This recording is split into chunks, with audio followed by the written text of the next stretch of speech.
Quevillet, Esquevilliers, l'année commence encore sous le signe de la crise sanitaire. Dans ce contexte, j'ai une pensée particulière pour celles et ceux qui souffrent de la situation et en particulier ceux dont l'activité est empêchée. Je pense aux professionnels des loisirs, aux restaurateurs, aux acteurs de la culture, mais aussi, bien sûr, la vie associative très perturbée. J'ai voulu partager ces vœux pour vous présenter des perspectives positives dans l'action de la ville à travers les mesures que nous avons votées au budget pour 2021. Et donc, je vous invite à une petite balade dans Grand Quevilly pour vous présenter ces perspectives. Nous sommes à proximité de l'école Charles Perrault. Nous allons lancer cette année la rénovation et d'autres travaux importants dans les écoles, comme la rénovation complète des restaurants des écoles Jean Zay et Ribière, la poursuite des travaux dans les écoles Le Vilain et d'autres encore.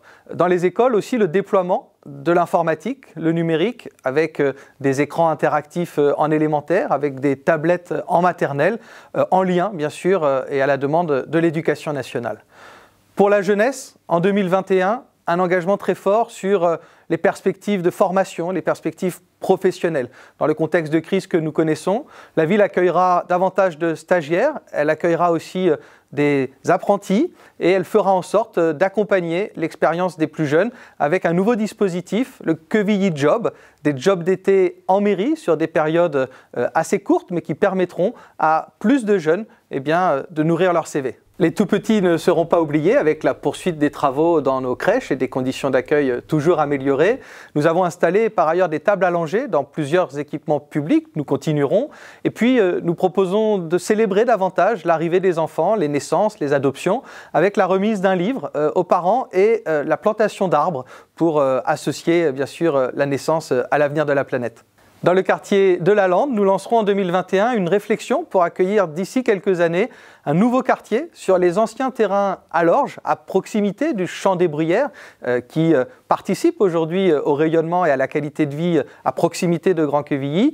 Et puis ce nouveau quartier sera connecté au quartier de la Lande, ses commerces, ses écoles, son collège, et tout cela participera bien sûr de la dynamique de Grand Quevilly.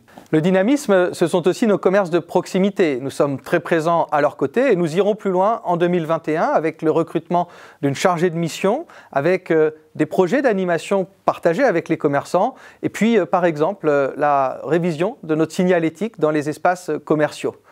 Pour l'emploi, dans le contexte de crise que nous connaissons, le service d'orientation, formation, insertion qui existe déjà en mairie sera étoffé avec le recrutement d'un conseiller en orientation professionnelle et nous réfléchirons à participer avec la métropole au dispositif Territoire zéro chômeur de longue durée.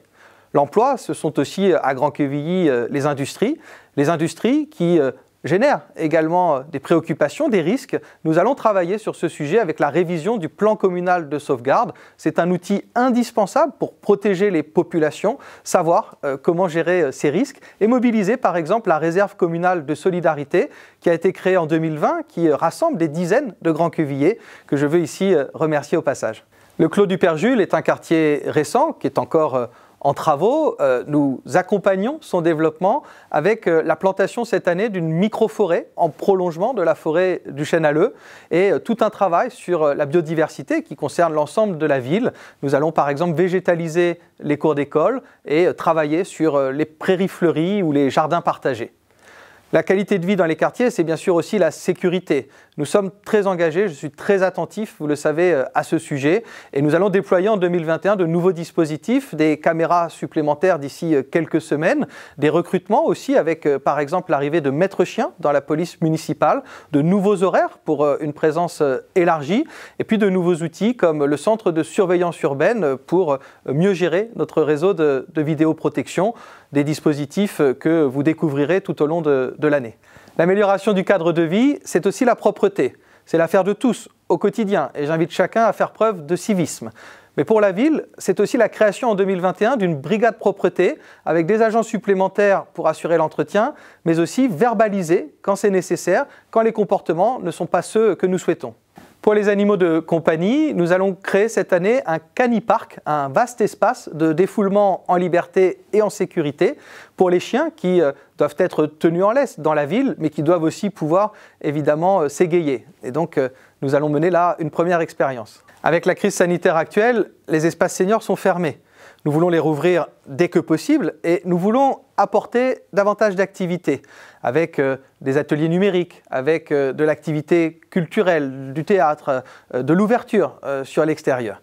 Et pour les seniors, en 2021, nous lancerons d'autres initiatives pour lutter contre l'isolement, une plateforme d'appel téléphonique, mais aussi des visites à domicile grâce à des jeunes en service civique. Et puis la mobilisation quotidienne pour accompagner les courses, toujours bien sûr l'aide à domicile et l'opération Tranquillité Senior pour la sécurité en associant les familles. La solidarité à Grand-Quevilly, c'est une réalité de tous les jours. C'est aussi un engagement financier de la ville qui subventionne pour 1,8 million d'euros le centre communal d'action sociale et c'est nécessaire dans cette période. J'ai choisi le Stade de l'Aune pour parler des associations que nous accompagnons financièrement et avec des équipements de qualité. En 2021, nous allons lancer la rénovation du Stade Géo-André, celle du gymnase Milon et poursuivre les travaux un peu partout, notamment pour l'achèvement des stades de l'Aune et aussi du Chêne-Alleux. La culture sera aussi au cœur de notre action avec la préparation d'un grand chantier de rénovation du théâtre Charles Dullin, l'achèvement des travaux qui sont en cours sur la Maison des Arts et puis la préparation d'un nouveau projet pour des salles de danse derrière la Poste, avenue Léon Blum. La culture, c'est aussi l'adaptation de toutes nos initiatives dans ce contexte de crise sanitaire. Nous rapprochons le plus possible les spectacles, les artistes, des habitants. Et nous continuerons d'innover en 2021 comme nous l'avons fait à la fin de l'année dernière. Cela fait du bien aux habitants et cela fait du bien pour Grand-Quevilly. Chers habitants, voici donc un bref aperçu de nos projets. Il y en a d'autres pour la qualité de vie, pour la qualité de ville à Grand-Quevilly. Et tout cela, nous le ferons avec vous, parce que la participation citoyenne est au cœur de notre engagement pour vous associer à la mise en œuvre de ces projets, recueillir vos idées et votre énergie. Je souhaite que 2021 amène à chacune et à chacun le meilleur. Je souhaite aussi qu'elle nous permette de vivre la ville tous ensemble. Grand-Quevilly, j'y tiens. Avec toute mon équipe municipale, j'en prends soin. Alors prenez-en soin aussi, prenez soin de vous et bonne année. Bonne année.